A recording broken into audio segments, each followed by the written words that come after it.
श्री कुंज बिहारी श्री हरिदास। राधे राधे सभी को। तो भक्तों, जो आज की वीडियो है ये लड्डू गोपाल से सेवा के विषय में संबंधित है। अक्सर मेरे पास जो है नए भक्त जो जुड़ते हैं वो प्रश्न पूछते हैं, दीदी कि लड्डू गोपाल की सेवा कैसे करें या फिर लाडो की सेवा कैसे करें, लड्डू और लाडो की सेवा में क्या अंतर है। जो जो नए भक्त हैं और पुराने भक्त भी हैं जो लड्डू गोपाल की सेवा कर रहे हैं, अगर उन्हें भी किसी बात में संशय है तो ये आज की वीडियो इसी विषय पर है।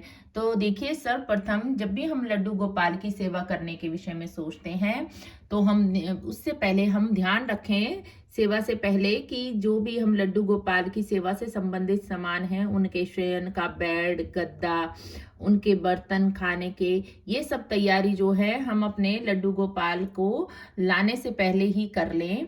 और जब हमारे लड्डू बाबू हमारे घर आ जाते हैं उसके पश्चात हमें ध्यान रखना चाहिए उनकी सेवा करते समय कि कभी भी जो है प्रभु को बिना नहाए ना छुएं। सुबह में जब हम अपने प्रभु को जगाते हैं तो हमें उनको स्वयं स्नान करने के पश्चात ही उन्हें शयन से जगाना चाहिए।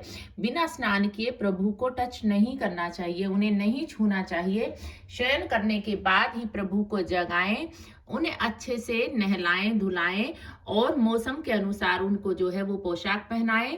गर्मियों में गर्मी की और जो है सर्दियों में सर्दी की पोशाक पहनाएं। इस बात का अच्छे से ध्यान रखें। उसके पास पश्चात जो है नहलाने के पश्चात पूजा अर्चना करके प्रभु को जो है वो भोग लगाएं। और ध्यान रखें कि भोग जो है वो बिना लहसुन प्याज का होना चाहिए।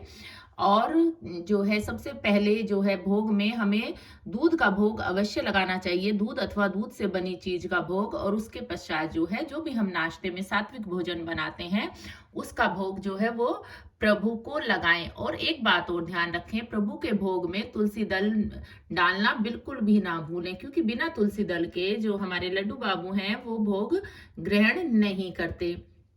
और उसके पश्चात जो है हमें दिन में कम से कम 3 बार तो भोग अवश्य लगाना चाहिए। वैसे तो जो भी हम ग्रहण करते हैं हमें बिना प्रभु को ग्रहण कराए जो है स्वयं भोजन नहीं करना चाहिए। जो भी चीज हम ग्रहण करते हैं और वो सात्विक चीज है और घर की बनी हुई है तो पहले प्रभु को भोग लगाए और फिर वो प्रसादी रूप में स्वयं ग्रहण करें। ऐसा ना हो कि आप तो सारे दिन खाते रहें और जो है वो प्रभु भूखे ही बैठे रहें, उन्हें 1 या 2 टाइम आप निश्चित बांध दिया और उसके बाद आप प्रभु को ना पूछें। तो प्लीज ऐसी सेवा ना करें। जब कुछ खाएं, अगर आप बार बार मंदिर में आके भी नहीं लगा सकते तो आप मानसिक रूप से जहां पर भी हैं, आप घर से भी बाहर कुछ खाते हैं तो हाथ जोड़कर मन ही मन प्रार्थना करें कि प्रभु आप भी ग्रहण कर लीजिए, मार्केट वगैरह। और एक बात और, अगर आप घर से बाहर जाते हैं तो बार बार प्रभु को साथ लेकर ना जाएं, टोकरी में लेके जगह जगह प्रभु को नहीं घूमना चाहिए। देखिए, ये भगवान है और जब हम घर से बाहर कहीं जाते हैं हमारे जो है हाथ इतने स्वच्छ नहीं रह पाते, हमें जगह जगह चीजों को छूना पड़ता है तो हमारे जो हाथ हैं वो गंदे हो जाते हैं। इसलिए प्रभु को जगह जगह लिए ना डोलें, प्रभु को एक स्थान निश्चित कर दें और प्रभु को जो है वो मंदिर में ही रखें, जगह जगह लेकर ना जाएं। और घर से बाहर जाते वक्त अगर आपको कुछ खाना पड़े तो प्रभु से भी आग्रह करें, हे प्रभु आप भी ग्रहण कर लीजिए। मन ही, ये इसे मानसिक सेवा बोलते हैं। तो आप मानसिक सेवा घर से बाहर जाएं तो करें। और जब आप घर से बाहर जाते हैं तो जो है लड्डू गोपाल को वैसे तो साथ नहीं लेके जाते, लेकिन मानसिक रूप से आग्रह करके आप ले जा सकते हैं, अपने हृदय में विराजित करके लेके जाइए कि प्रभु हम जा रहे हैं तो आप भी हमारे साथ चलिए। तो इस तरह से आप आग्रह करके आप मानसिक रूप से प्रभु को अपने हृदय में विराजित करके जो है वो ले जा सकते हैं।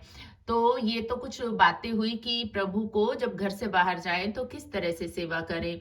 और जो है प्रभु को जब हम शयन कराते हैं तो प्रभु के जो है शयन कराने की उचित व्यवस्था करें। इनके लिए बेड का जो है वो उचित व्यवस्था होनी चाहिए।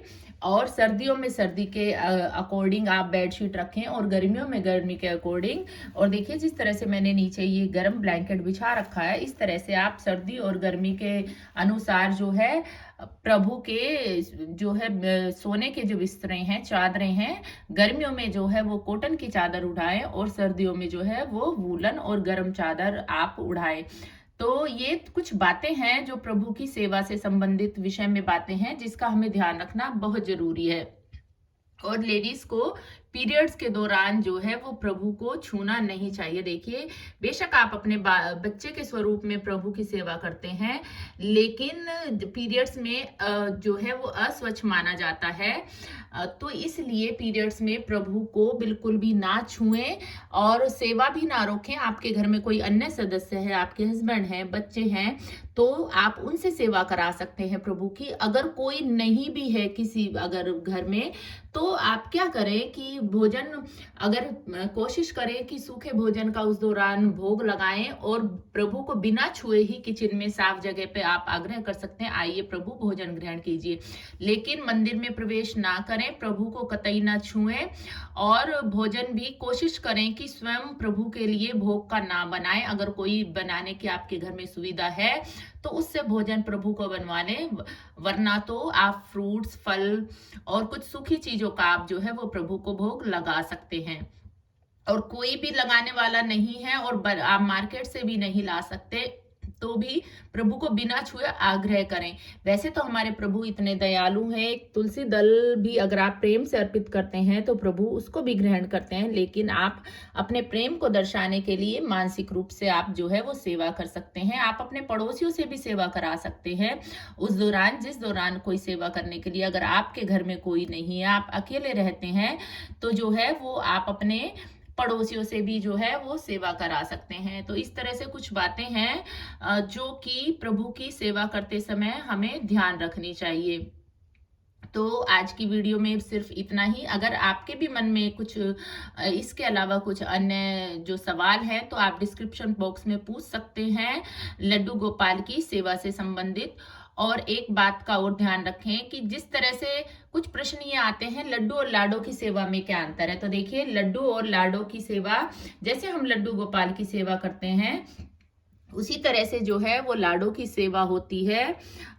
लेकिन बस लाडो की सेवा और लड्डू बाबू की सेवा में यह अंतर है कि लाडो को जो है सजना संवरना बहुत पसंद है और अगर आप लाडो की सेवा करते हैं तो उनके जो है सजने संवरने का अच्छे से ध्यान रखें, उनकी पोशाक का। और एक सबसे जरूरी बात जो कि मैं बताना भूल गई हूँ, बेशक प्रभु जो है वो हमारे जो हम उनकी सेवा करते हैं बाल रूप में सेवा करते हैं, लेकिन भूल कर भी प्रभु को जो है जिस बेड पर आप शयन करते हैं उस बेड पर प्रभु को कतई ना लेके जाएं, क्योंकि वो जो बेड होता है जिस पर हम लोग शयन करते हैं और खासकर जिस बेड पर हस्बैंड और वाइफ शयन करते हैं वो बेड अशुद्ध होता है, उस पर प्रभु को कतई ना लेके जाएं। अगर आपके बच्चों का बेड है जिस पर छोटे बच्चे सोते हैं उस पर तो एक बार को आप लेके भी जा सकते हैं, कोशिश करें उस पे भी ना लेके जाएं, क्योंकि वहां पर इतनी स्वच्छता नहीं होती। बेशक ये बाल रूप में हम सेवा करते हैं, किंतु हैं तो ये पूरे जगत के पालनहार ही। तो इसलिए प्रभु के लिए अलग बेड की व्यवस्था करें। अपने बेडरूम में भी जो है वो प्रभु को लेकर ना जाएं। ध्यान रखें, अगर घर में सिर्फ ऐसी जगह पर ही प्रभु को विराजित करें जहां पर जो है वो जहां पर पूरी स्वच्छता हो, साफ सफाई हो, उसी घर के उसी कोने में प्रभु को लेकर जाएं। हर कमरे में हर जगह प्रभु को लिए बिल्कुल भी ना डोले। तो यही कुछ सेवा से संबंधित जो है वो बातें आज मुझे आपके साथ शेयर करनी थी। और एक बात और, प्रभु के पास जो है वो पीने का जल अवश्य रखें, क्योंकि प्रभु को जिससे प्यास लगे तो वो जो है जल ग्रहण कर सकें। और आप इस तरह से एक पात्र में प्रभु के पास तुलसी दल को एक पात्र में जल भरकर रख सकते हैं, जिससे कि बार बार तुलसी दल को हमें नहीं तोड़ना चाहिए। इस तरह से आप एक साथ तुलसी दल को तोड़कर रख लें, क्योंकि तुलसी महारानी को बार बार हाथ लगाने से और तोड़ने से जो है वो पाप चढ़ता है। इसलिए स्नान करने के पश्चात ही तुलसी महारानी को छुएं और दिन में सिर्फ नहाने के पश्चात एक बार दल को तोड़े। और तोड़ने से पहले जो है तुलसी महारानी से आग्रह करें कि हे तुलसी मैया, आपके बिना जो है हमारे प्रभु भोग ग्रहण नहीं करते, इसलिए हमें अपने दल देने की आज्ञा दे, कृपा करें अपने दल तोड़ने की। उनसे जो है हम आज्ञा लेकर ही उनके दल को तोड़े। और सर्वप्रथम पहले जो है हम तुलसी महारानी के इस तरह से मन में भाव करें, उनके चरण छूने के भाव करें, उनको नमस्कार करें, उसके पश्चात ही जो है हम उनके दल को छुएं। ऐसे नहीं जाकर वैसे ही तोड़ दिए और पूरा दल तोड़े। देख सकते हैं मैं छूंगी नहीं, क्योंकि तुलसी महारानी इतनी पवित्र होती है कि हमें उन्हें बार बार नहीं छूना चाहिए। देखिए मैंने एक एक पत्ता नहीं तोड़ा, पूरा दल दल अर्थात पूरी एक छोटी सी डंडी जो है हल्की सी तोड़ लेनी चाहिए, जिसमें 3-4 पत्तियां हो, तो उसे तुलसी दल कहा जाता है। एक एक पत्ती करके हमें नहीं तोड़नी चाहिए। तो तुलसी महारानी के जो है तुलसी दल तोड़ते समय इन बातों का जो है हमें विशेष का ध्यान रखना चाहिए। और इस दल का क्या करें, ये वैसे तो तुलसी जो है वो कई दिनों तक, 15 दिन तक भी बासी नहीं मानी जाती, लेकिन जो है आप जब डेली, अगर आप डेली जो है तुलसी दल बदलते हैं और नए तुलसी दल रखते हैं, तो इन तुलसी दल को जो है वो आप अपने जो है घर के दूध में डाल सकते हैं, घर की मलाई में आप जिसका मक्खन निकालते हैं उसमें डालकर रख सकते हैं, या आप अपने पीने के जल में डालकर रख सकते हैं। और जो है तुलसी को चबाकर नहीं खाना चाहिए, इससे दोष लगता है, तुलसी के पत्ते सटके जाते हैं। अगर आप उन्हें ना सटक सकें तो आप पानी में डालकर रख दें, दूध में डालकर रख दें। और एक बात अवश्य ध्यान रखें कि कुछ लोग जैसे दूध में अगर बॉईल करते हैं तुलसी दल को, तो कभी भी तुलसी दल को वो जो है वो कूड़ेदान में ना डालें। अगर आप चाय में भी यूज करते हैं, वैसे तो कोशिश करें कि उबलते पानी में हम तुलसी दल को ना डालें, मगर फिर भी अगर आप डालते हैं तो चलनी में छानने के पश्चात तुलसी दल को आप गमले में डाल सकते हैं, लेकिन कूड़े की बाल्टी में बिल्कुल भी ना डालें, क्योंकि ये जो तुलसी का पौधा है वो बहुत पवित्र होता है, जिससे हमारे घर में खुशहाली आती है। इसके विषय में मैंने लास्ट एक वीडियो भी बनाई है, आप जाकर उसमें देख सकते हैं। तो यही कुछ बातें जो आज शेयर करनी थी। अगर आपको वीडियो पसंद आई है तो लाइक, शेयर और कमेंट में राधे राधे लिखना कतई ना भूलें। और जो ये हमारे चांद बाबू हैं, इनका मुखड़ा देखिए बिल्कुल चांद की तरह है।